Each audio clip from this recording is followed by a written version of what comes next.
This is the Eneractive software demo for tenant billing and energy billing services.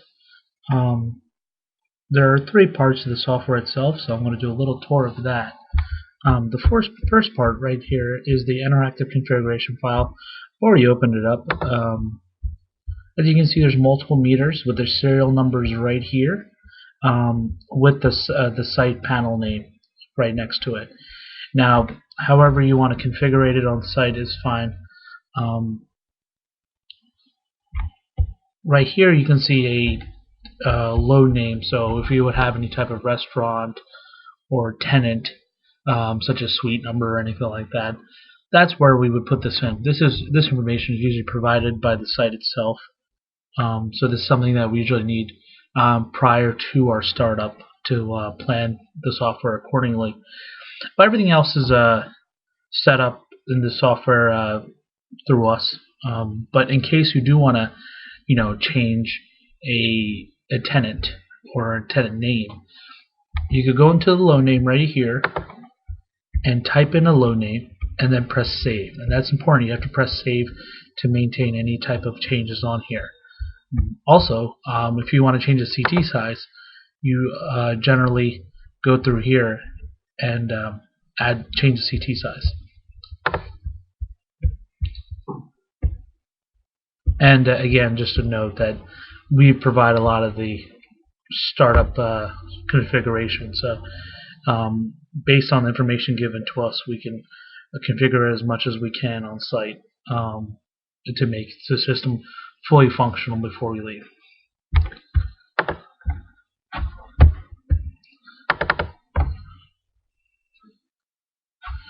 The Eneractive logger is more of the brains of the system in the sense that it's the part of the software that's constantly gathering the data itself, keeping the data together, storing the database, storing all the data in the database. I'm sorry. So that's where we put all the data into itself. Originally, when we get on site, we complete the startup phase. We usually have to force log, and that's where you can tell the system maybe if it's off by a day or two. Collect all the data right now, and it will go to the system and go to the meter itself and collect the data. So for right here, you can see there's a meter right here. You can click on this and click the date range you want to download. So if it was off by a week, which you can see by here, the last day it was collected was yesterday. If you want to collect it for today, or say the day before, you can click on that date and then force log. Now this, what it does is collects all the, goes in the meter itself right now and collects the data.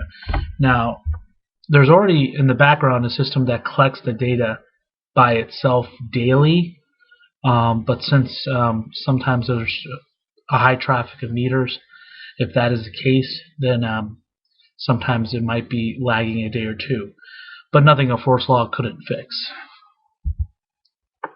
So that is more of the brains of the system. Now, the end user generally works on the energy report side. Right now, you can click on the site name, which is all configurable. That's something done we can do ourselves. And then you have set up the bill information here. So if your utility company sends you a bill of a certain amount of kWh, and then the total cost of the bill, then what you can do is calculate the cost itself. So let's say it's $50,000 and they charged you for 50,000 kWh $100,000. It's sorry, let's do a little too high. Say it's 50,000. It's 2 cents. 0.2 cents per kWh. So right now that's what it's charging you. Now what it's going to do is you want to click on the next tab and run the report. Now let's say you run the report for the first 6 meters and you want to get data for only the month of June. the first 2 weeks of June. Then you click Run Report.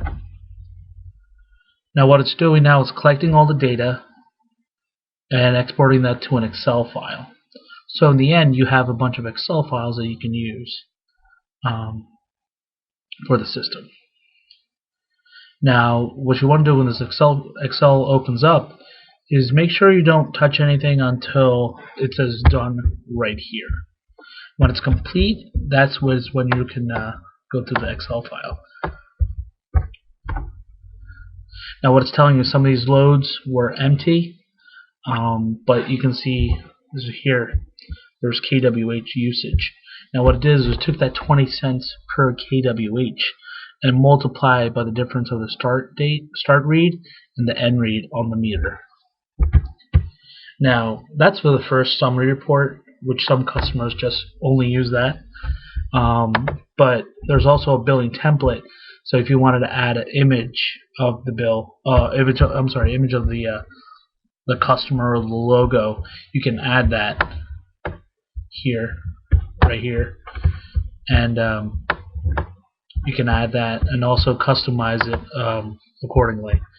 Now what you want to do is right here at the end is it prints out a bunch of bills, so you can go to print and print out each one of these bills for each customer, which saves time and energy in the sense that it's not a separate bill or anything like that. You can just print out everything and it's automatically generated in this one bills tab.